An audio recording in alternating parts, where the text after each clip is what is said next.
तो जैसा कि आप जानते हैं कि 22 मार्च को आईपीएल शुरू हो रहा है और आईपीएल को लेकर जो खेल प्रेमी हैं उनमें काफ़ी उत्साह होता है। उसको समझ लीजिए आईपीएल जो है क्रिकेट प्रेमियों के लिए एक महाकुंभ की तरह है। तो इस आईपीएल 2024 के आगाज से पहले उसके कुछ नियमों में बदलाव किए जा रहे हैं। इन बदलाव में एक है डीआरएस सिस्टम, यानी कि डिसीजन रिव्यू सिस्टम। अब ये डिसीजन रिव्यू सिस्टम होता क्या है मैं आपको बताता हूँ। तो डीआरएस सिस्टम में होता ये है कि अगर किसी टीम का खिलाड़ी उसको लगता है कि अंपायर ने जो फैसला दिया है वो गलत है, तो वो उसके खिलाफ डीआरएस लेता है। और डीआरएस जो है दोनों टीमें ले सकती हैं। अगर जो टीम बल्लेबाजी कर रही है, बैटिंग कर रही है, वो भी डीआरएस ले सकती है, और जो फील्डिंग कर रही है वो भी डीआरएस ले सकती है। मतलब जिसको अंपायर का फैसला गलत लगेगा कि अंपायर ने जो फैसला दिया है वो गलत है, वो डीआरएस ले सकता है। और डीआरएस लेते कैसे? अगर कोई फील्डिंग वाली टीम डीआरएस लेती है तो उसका जो कैप्टन होगा उस टीम का, अगर वो टीम फील्डिंग कर रही है तो उसका जो कैप्टन होगा वो अपने हाथ से ऐसे टी का निशान ऐसे ये बनाता है। तो इससे जो है अंपायर को समझ में आ जाता है कि उसको डीआरएस चाहिए। और अगर बैट्समैन को चाहिए, यानी जो टीम बैटिंग कर रही है, अगर उसको डीआरएस चाहिए तो उसमें से जो प्लेयर स्ट्राइक पे खड़ा होगा वो ऐसे टी का निशान बनाएगा। तो इससे अंपायर को ये लगेगा कि नहीं, उसको डीआरएस चाहिए। और डीआरएस की एक टाइमिंग होती है कि जब जैसे ही अंपायर फैसला देता है उसके 15 सेकेंड के अंदर आपको डीआरएस लेना होता है किसी भी टीम को। अगर 15 सेकेंड के बाद आप डीआरएस मांगेंगे तो वो इनवैलिड होता है। और किसी एक टीम को जो है 4 डीआरएस मिलते हैं, यानी हर टीम को 4-4 डीआरएस दिए जाते हैं। ये 4 डीआरएस में 2 वो फील्डिंग के दौरान यूज कर सकता है और 2 वो बैटिंग के दौरान यूज कर सकता है। और इसमें अगर फील्डिंग के दौरान उसने एक रिव्यू, समझ लीजिए बैटिंग या फील्डिंग के दौरान एक रिव्यू उसने ले लिया और वो रिव्यू उसका गलत साबित हुआ, यानी अंपायर ने जो फैसला दिया था वो सही दिया था और जो हमने रिव्यू करके लिया वो गलत है, तो उसका डीआरएस वो खत्म हो जाता है वहाँ पे। और अगर खिलाड़ी का फैसला सही निकलता है, अंपायर ने जो फैसला दिया था वो गलत निकलता है, तो वो फिर वो ऐड हो जाता है, यानी कि वो उसका डीआरएस कटता नहीं है, वो वहाँ का वहाँ बना ही रहता है। चलिए आगे बढ़ते हैं। तो खिलाड़ी जब रिव्यू लेता है तो उसके बाद जो फैसला है वो थर्ड अंपायर के पास चला जाता है। तो थर्ड अंपायर क्या है, उस फैसले का फिर से जांच पड़ताल करता है, और वो जांच पड़ताल वो आधुनिक तकनीकों के द्वारा करता है, यानी कंप्यूटराइज करता है। सारी डिटेलिंग उसमें देखेगा वो कि जो ग्राउंड पे अंपायर है उसने फैसला सही दिया है या गलत दिया है। तो इस आधुनिक तकनीक में क्या क्या आता है? एक तो आता है हॉक आई तकनीक, दूसरा आता है हॉट स्पॉट तकनीक, और तीसरा आता है अल्ट्रा एज तकनीक। ये तीनों तकनीकें हैं, इनके जरिए वो जांच पड़ताल करता है। इनकी डिटेलिंग जो है मैं अभी आपको आगे वीडियो में बताऊंगा कि ये क्या क्या होती हैं। पहले इसमें आगे हम समझ लेते हैं। तो फिर इनके जरिए वो जांच करता है थर्ड अंपायर। उसके बाद वो फैसला जो है वो अपना फैसला देता है। तो अगर फैसला अंपायर ने जो किया था, ग्राउंड पे जो अंपायर है उसने किया था, तब तो उसका फैसला ज्यों का वैसा ही रहता है। लेकिन अगर खिलाड़ी के फेवर में जाता है थर्ड अंपायर का फैसला, तो फिर जो ग्राउंड पे जो अंपायर है, थर्ड अंपायर, उसके फैसले को वो रद्द कर देता है और फिर अपना फैसला देता है। यानी कि जो थर्ड अंपायर उस रिव्यू के दौरान फैसला देगा वही फिर मान्य होता है। तो अब मैं आपको बताता हूँ उन तकनीकों के बारे में। तो सबसे पहले आता है हाई आई तकनीक। हाई आई तकनीक क्या होता है? हाई आई तकनीक जब LBW आउट का डिसीजन होता है उस समय ये तकनीक यूज की जाती है। उस समय हाई आई तकनीक के द्वारा जो है देखा जाता है, इससे अनुमान लगाया जाता है कि जो बॉल गिरी है, बॉल पिच पे गिरने के बाद वो किधर को जा रही है। आपको साइड में मेरे पिक्चर के जरिए दिख रहा होगा, ठीक है?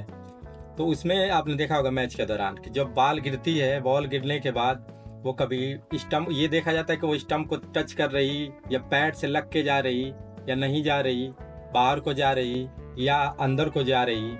तो ये चीज हाई आई तकनीक के द्वारा ये देखा जाता है। दूसरी होती है हॉट स्पॉट तकनीक। हॉट स्पॉट तकनीक में क्या होता है कि ये एक्सरे की तरह दिखाई देती है। आपने देखा होगा जब थर्ड अंपायर रिव्यू दिखाता रहता है, वहां पे आपने स्क्रीन पे देखा होगा, उस समय ब्लैक एंड व्हाइट हो जाता है, बिल्कुल जैसे एक्सरे फिल्म दिखती है ना, एक्सरे वैसे हो जाता है। तो इसमें ये एज देखा जाता है कि बैट में अगर जहां भी अगर बॉल टकराई, अगर बैट से टकराई हो या कहीं भी हिस्से, किसी भी हिस्से में टकराई हो, तो वहाँ व्हाइट सा हो जाएगा, सफेद सा हो जाएगा। जहाँ टच होगा, अगर बैट से बॉल टकरा कर जा रही है तो वहाँ पे सफेद सफेद सा हो जाएगा, व्हाइट व्हाइट सा। तो ये होती है हॉट स्पॉट तकनीक। तीसरी होती है अल्ट्रा एज तकनीक। अल्ट्रा एज तकनीक ज़्यादातर यूज तब होती है जब विकेट कीपर द्वारा कैच लिया जाता है, तो उसमें ये देखा जाता है कि बैट्समैन ने जब जब बॉल आई तो बैट्समैन के बैट से टकराई या नहीं टकराई, ये देखने के लिए होता है। तो इसमें ये होता है कि स्टंप जो होता है, स्टंप के पीछे एक छोटी सी माइक लगी होती है। वो माइक उसकी फ्रिक्वेंसी इतनी तेज होती है कि वो छोटे से छोटी आवाज़ को भी वो कैच कर लेती है। तो जब बैट से बॉल अगर टकराती है, अगर बॉल जो है बैट से टकराएगी तो वो थोड़ी सी साउंड तो निकलेगा ही, तो वो जो है उस साउंड को कैच कर लेती है। तो उसमें आपने देखा होगा थर्ड अंपायर जो है पहले वीडियो चलाता है। वीडियो में वो क्या देखता है कि सबसे पहले तो वो स्लो मोशन में देखेगा कि बॉल जो है वो बैट से टकरा रही या नहीं टकरा रही, ठीक है।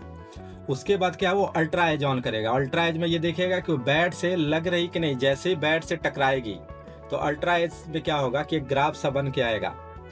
बॉल जहाँ भी टकराए, बैट से टकराए या कहीं भी टकराए, जहाँ उसकी टक्कर होगी वहाँ पे वो एक ग्राफ सा बनाएगा।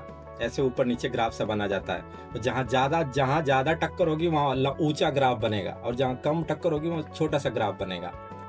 तो इसके जरिए वो ये पता करता है कि एज लगा या नहीं लगा, बैट से बॉल टकराई या नहीं टकराई, या टकराई तो कहाँ पे टकराई। क्योंकि जहाँ भी लगेगा वहाँ ग्राफ बनेगा। अगर यहाँ टक्कर हुई यहाँ पे ग्राफ दिखाई देगा, यहाँ इस हिस्से में लगी तो यहाँ पे ग्राफ बन जाएगा। तो इस तकनीक का यूज उस टाइम होता है। तो ये था डीआरएस सिस्टम। अब डीआरएस सिस्टम को हटाया क्यों जा रहा है, उसको लेकर काफी सारे विवाद चल रहे हैं।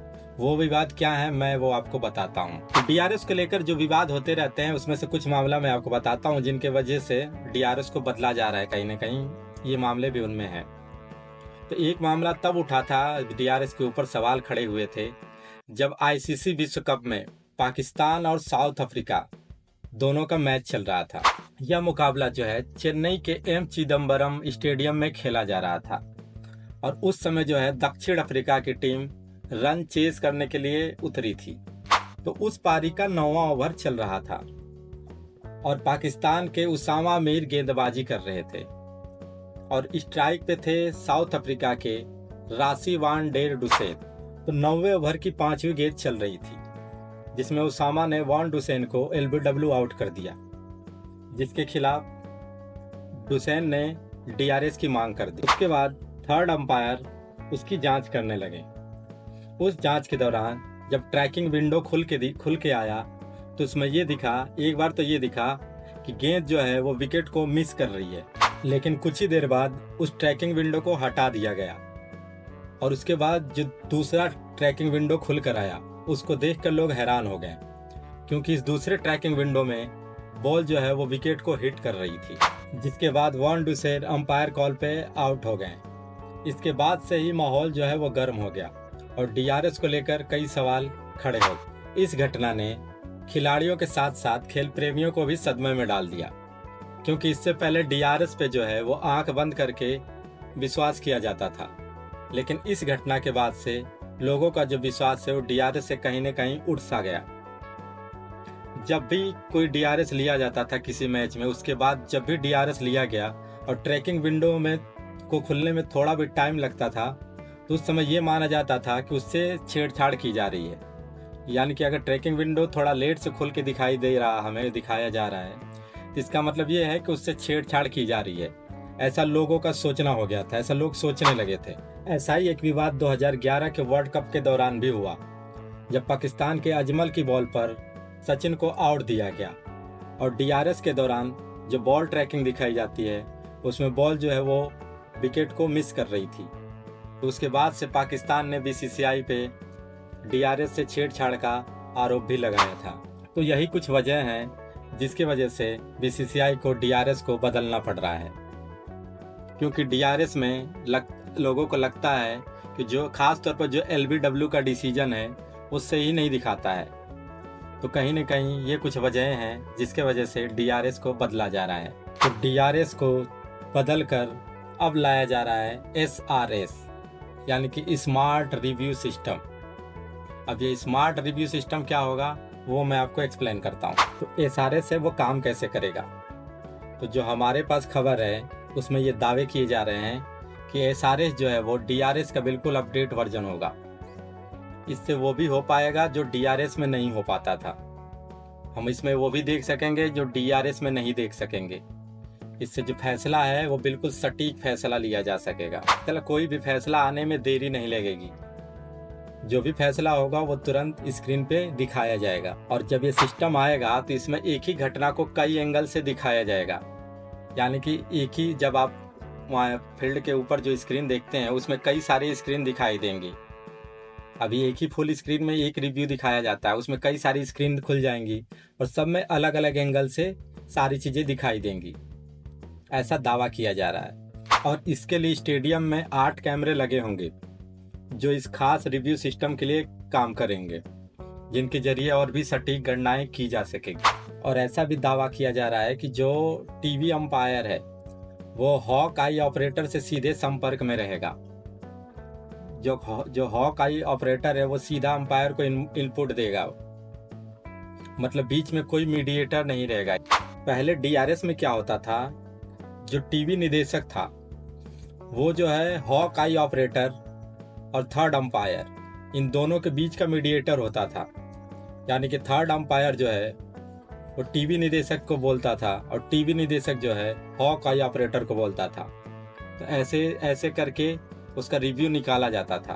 फिर रिव्यू पहले टीवी निदेशक के पास आता था, उसके बाद थर्ड अंपायर को दिखाया जाता था। तो ऐसे करके ये 3 लोगों की चैन बनी थी। लेकिन अब क्या होगा, स्मार्ट रिव्यू सिस्टम में क्या होगा कि जो टीवी निदेशक है वो बीच से हट जाएगा। यानी कि जो आई हॉक ऑपरेटर है और जो थर्ड अंपायर है ये दोनों एक दूसरे को डायरेक्ट कांटेक्ट करेंगे, बीच में टीवी निदेशक नहीं होगा, जैसा कि दावा किया जा रहा है। और दावे में ये भी बताया जा रहा है कि बीसीसीआई ने स्मार्ट रिव्यू सिस्टम को लेकर भारत और विदेशों के मिलाकर कुल 15 अंपायरों की एक वर्कशॉप का आयोजन किया है।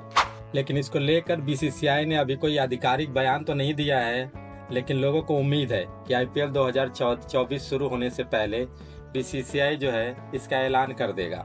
और अगर बीसीसीआई ऐसा कर देता है तो कोई भी फैसला जो है वो और भी सटीक तरीके से लिया जा सकेगा।